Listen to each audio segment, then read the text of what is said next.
કે શું આતંકી હુમલો થયો હતો કે પછી કરાવવામાં આવ્યો. ગમે ત્યાં તમને કોર્પોરેટર ભટકાય, એમએલએ ભટકાય, સાંસદ ભટકાય, એને પ્રશ્ન કરો મોઢા ઉપર કે જાગો ઇન્ડિયાની ટીમ જે છે એ ભાડામાં રહે છે, એપાર્ટમેન્ટમાં રહે છે, એટલે આવીને બુલડોઝરથી એપાર્ટમેન્ટ તો પાડી નહીં શકે. એટલા ગંભીર પ્રશ્નો એણે CR પાટીલના મોઢે કહી દીધા. 1.5 કલાક સુધી તો કોઈ હતું જ નહીં. તો આ સાફ બતાવે છે કે તમે પોલિટિકલી યુઝ કરો છો આતંકવાદી કૃત્યો. એક નાની બંદૂક હોય ને 9mm ની પિસ્તોલ પણ આ લોકો શોધી કાઢે છે કૂતરાની જેમ સૂકી. તો આટલા બધા હથિયાર જમ્મુ કાશ્મીરની અંદર આવ્યા ક્યાંથી? પાછલા 25 વર્ષના ભૂતકાળમાં જઈને જુઓ, ત્યાં તો એમણે ક્યારેય એવું નથી કર્યું. પાકિસ્તાન પાસે પોતાની ચડ્ડી સીવવાના પૈસા નથી અને એ આતંકવાદીઓને પૈસા આપશે.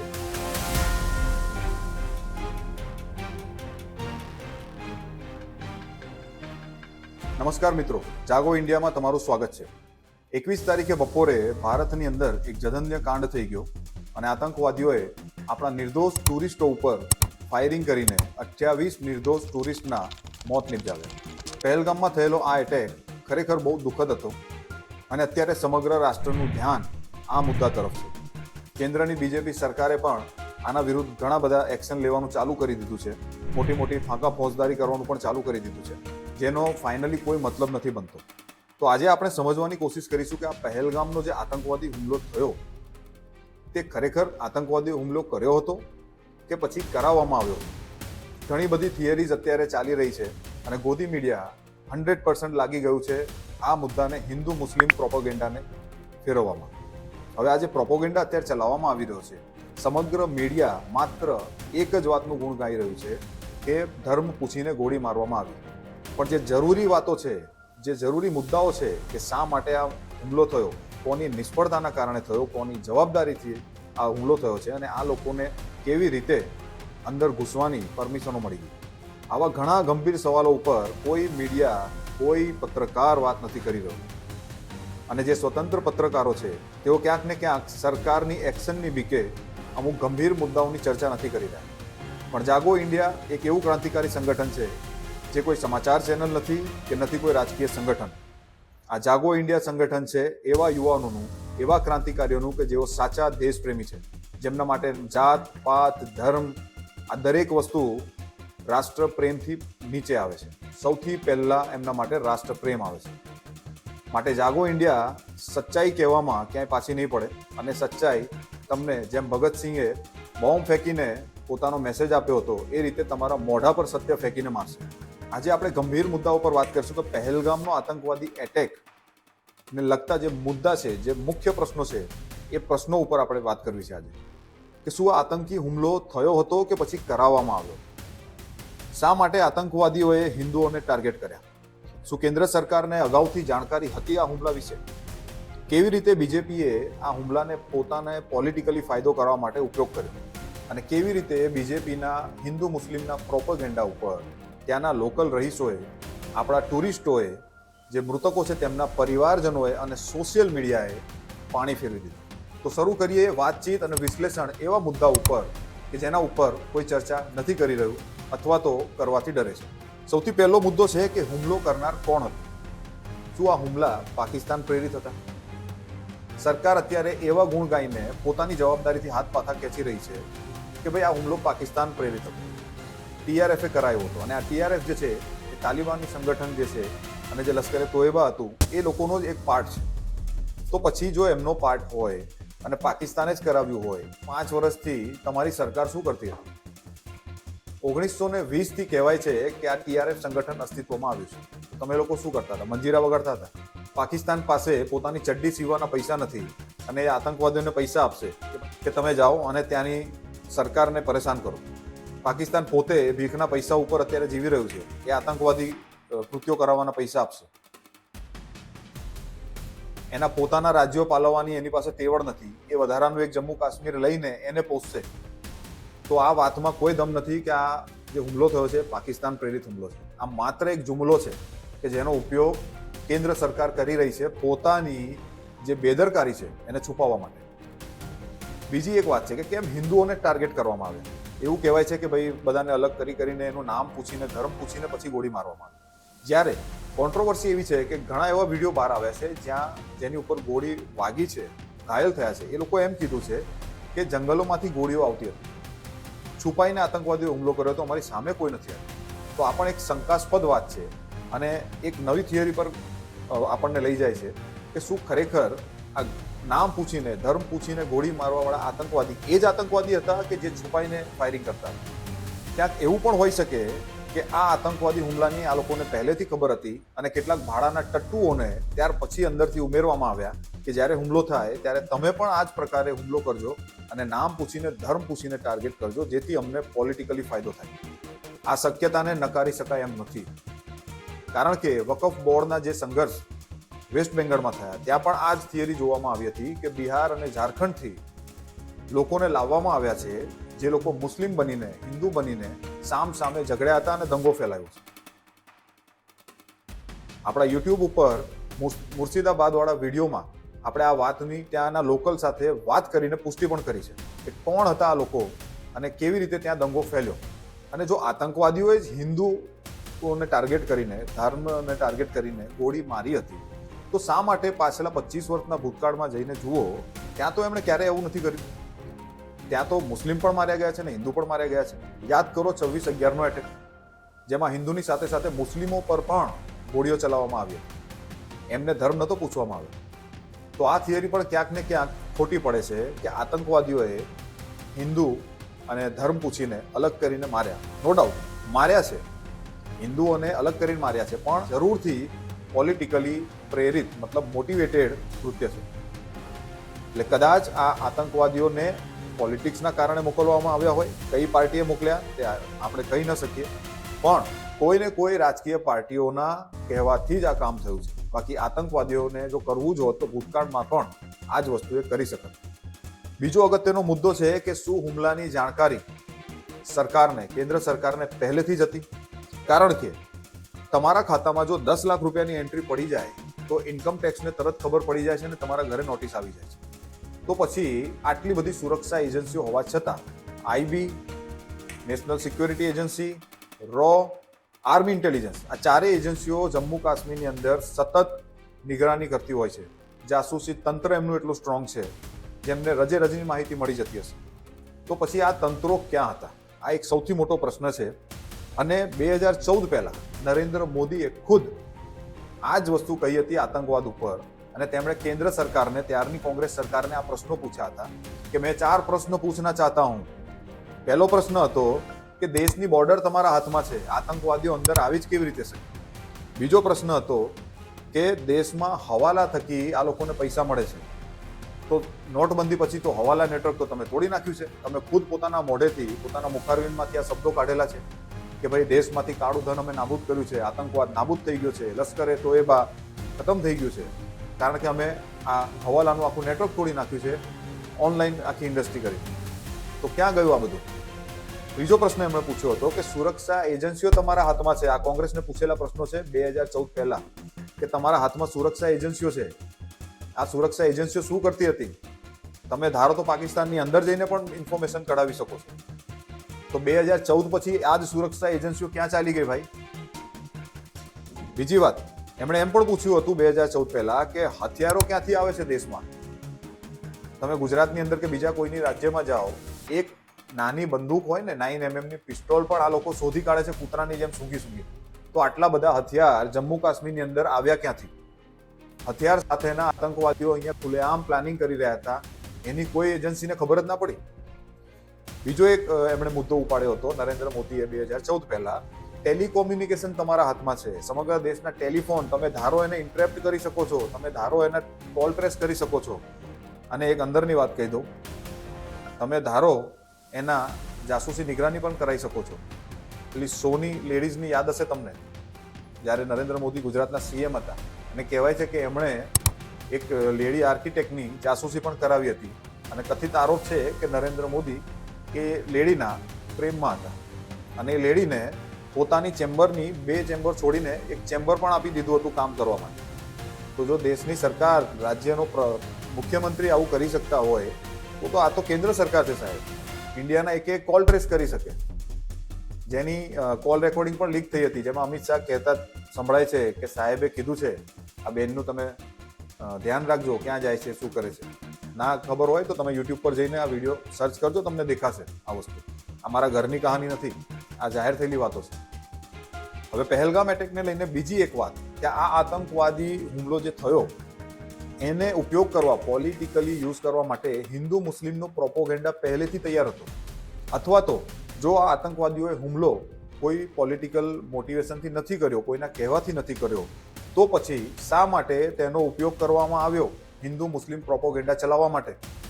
ઘટના થઈ એના 1 કલાકની અંદર તો બીજેપી આઈટી સેલના વોટ્સએપ પર મેસેજ ફરતા થઈ ગયા હતા કે ધર્મ પૂછ કે ગોલી મારી ગઈ.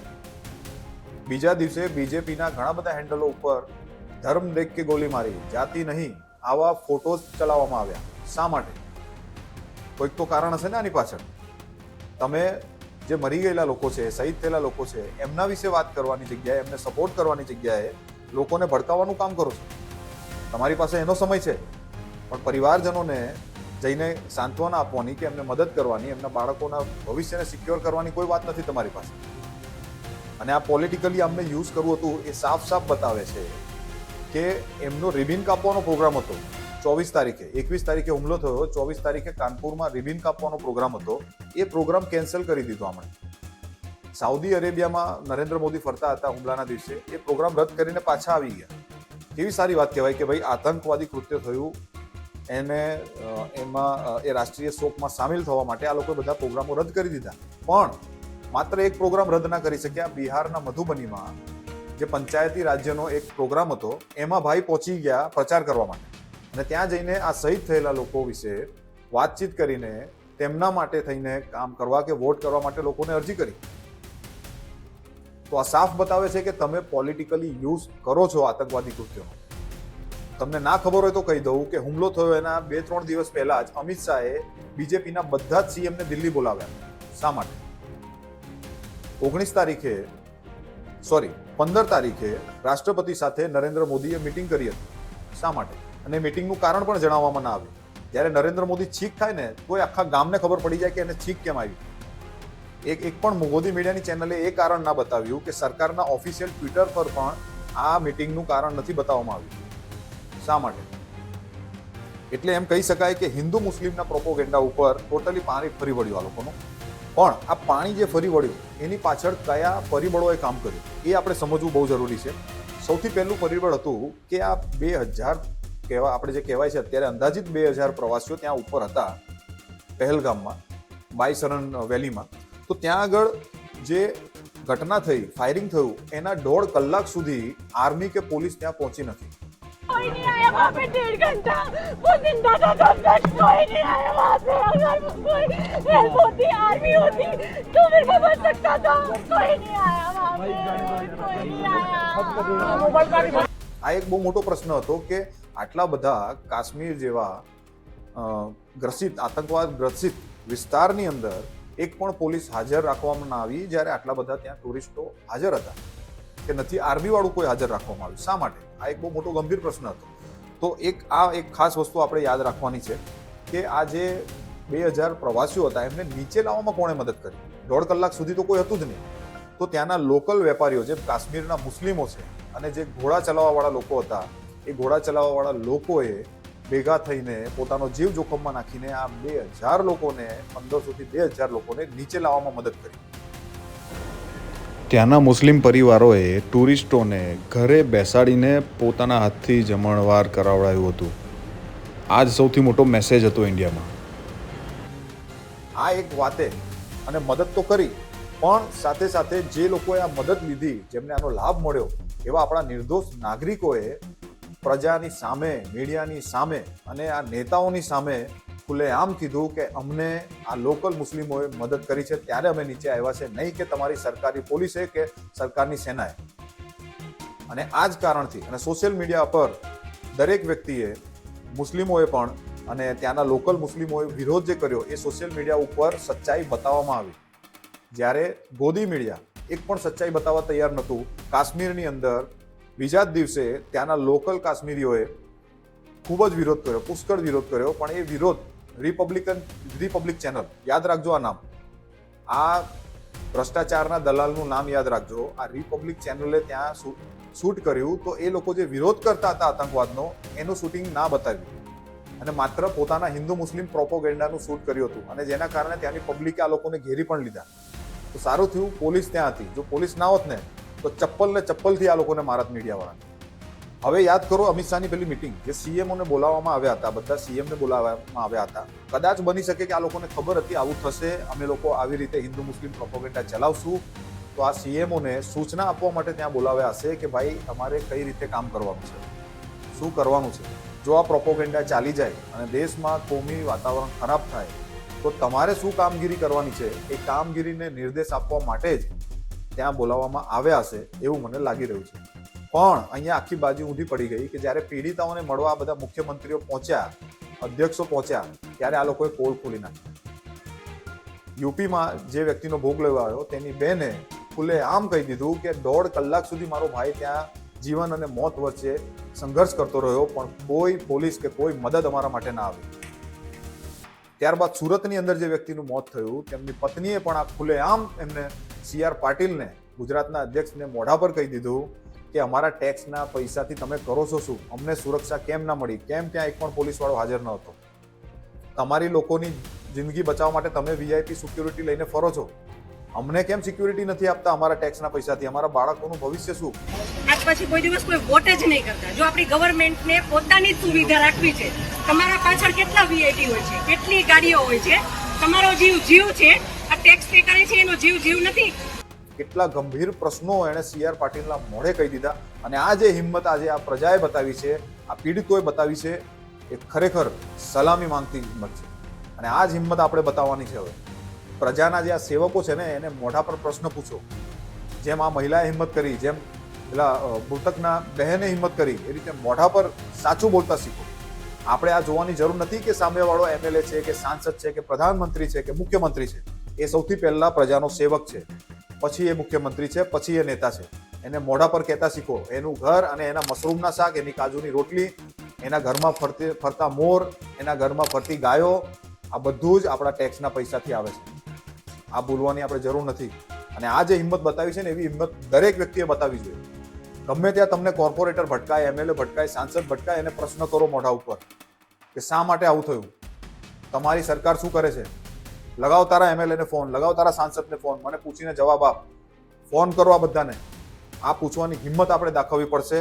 ત્યારે જઈને આપણે વિકસિત દેશ બનીશું, ત્યારે જઈને આપણે અમેરિકા બનીશું, ત્યારે જઈને આપણે દુનિયાની સૌથી ટોપની GDP બનીશું. ખાલી વાતો કરવાથી નહીં બનીએ. તો આ બધી હિંમતના કારણે, આ બધી સચ્ચાઈ જે બહાર આવી એના કારણે બીજેપીનો જે પ્રોપોગેન્ડા હતો એ 100% ફેલ થઈ ગયો છે. હિન્દુ મુસ્લિમ એકતાને ભંગ કરવાનો અને દેશની કોમી શાંતિને બગાડવાનો આખો જ જે પ્લાન હતો એ ચોપટ થઈ ગયો છે. પણ પહેલગામના આ બધા બિંદુઓ ઉપર કોઈ ચર્ચા નથી કરતું. મોદી મીડિયા તો બિલકુલ નથી કરતું. અને બીજા જે અમુક સારા પત્રકારો છે તેઓ ખુલીને બોલતા ગભરાય છે, કારણ કે તેમને બીક છે કે ક્યાંક તેમની ચેનલો બંધ ના થઈ જાય, કે તેમના ઉપર સ્ટ્રાઇક ના કરવામાં આવે. અને ઘણા ભૂતકાળ તમે જોયા જ હશે આ બધા. પણ જાગો ઇન્ડિયા નથી બીતું, કારણ કે હું આપને સ્પષ્ટ કહી દઉં કે જાગો ઇન્ડિયાની ટીમ જે છે એ ભાડામાં રહે છે, ભાડાના ઘરમાં રહે છે, એપાર્ટમેન્ટમાં રહે છે. એટલે આવીને બુલડોઝરથી એપાર્ટમેન્ટ તો પાડી નહીં શકે. બડા હરામી હો બેટા. તો અમારી ટીમ બીવાવાળી છે નહીં. એટલે અમે તો સાચું કહીશું, મોઢે કહીશું. કારણ કે આ જાગો ઇન્ડિયા કોઈ પોલિટિકલ સંગઠન નથી. આ ક્રાંતિકારી સંગઠન છે. દેશને સાચી દિશા આપવાનું કામ કરવાનું છે અમારે. એટલે આખો ટોપિક સમજતા, આખું પોલિટિકલ વિશ્લેષણ કરતા બે ગંભીર મુદ્દા અહીંયા સામે આવે છે. પહેલો મુદ્દો આતંકવાદી હુમલો થવાનો હતો અને તેનો ફાયદો ઉઠાવવા માટે બીજેપીની વાત કરું છું, બીજેપીએ ઉઠાવવાનું નક્કી કરી લીધું. અને બીજો મુદ્દો કે આતંકવાદી હુમલો જાણી જોઈને કરવામાં આવ્યો. હવે કઈ પાર્ટી કરાવ્યો તે નથી ખબર, પણ બની શકે કે આ હુમલો પોલિટિકલ મોટિવેટેડ હોય. એ નક્કી કરવાનું કામ સુરક્ષા એજન્સીઓનું છે. અને ખાસ આવું કરવામાં માત્ર ને માત્ર બીજેપીનો ફાયદો છે, કારણ કે હિન્દુ મુસ્લિમનો એજન્ડા છેલ્લા 10 વર્ષથી માત્ર બીજેપી પાર્ટી ચલાવી રહી છે. એટલે સંભવ છે કે આ એજન્ડાને હજુ આગળ લઈ જવા માટે આ વસ્તુ થઈ હોય અથવા થઈ શકે છે. જો સુરક્ષા એજન્સીઓ પોતાની તટસ્થ રીતે જાણ કરે અને આ નેતા લોકોના જબ્બામાંથી બહાર નીકળીને કામ કરે તો 100% આ વસ્તુની ખબર પડી શકે એમ છે. પણ લગભગ તો એવું નહીં થાય, કારણ કે સુરક્ષા એજન્સીઓ, પોલીસ ડિપાર્ટમેન્ટ, ગૃહ વિભાગ, આર્મીની સેના, ચૂંટણી પંચ, આ બધું જ અને લોકલ જેટલા પણ ન્યાયતંત્ર છે આ બધું જ ભાજપે હાઈજેક કરી લીધું છે. એટલે લગભગ આવી કોઈ સાચી માહિતી બહાર આવવાની સંભાવના ઓછી છે. તમારું શું માનવું છે આ મુદ્દા વિશે અમને કોમેન્ટ કરીને જરૂર જણાવજો. બની શકે કે મોટા ભાગનાને આવી કડવી સચ્ચાઈ ગળે નહીં ઉતરે અને ભાવશે પણ નહીં, પણ તમને આ સચ્ચાઈ સારી લાગે કે ના લાગે, અમારું કામ છે નિડરતાથી અને સચ્ચાઈથી તમને આ માહિતી આપવી. સ્વીકારવી ના સ્વીકારવી એ તમારો પ્રોબ્લેમ છે, અમારો નહીં. જો આ દેશને પ્રેમ કરતા હોય તો સચ્ચાઈ અને તર્કનો સાથ લો, નહીં કે હિન્દુ મુસ્લિમ પ્રોપોગેન્ડાનો. તો મળીએ નેક્સ્ટ વિડીયોમાં. ત્યાં સુધી જય હિન્દ.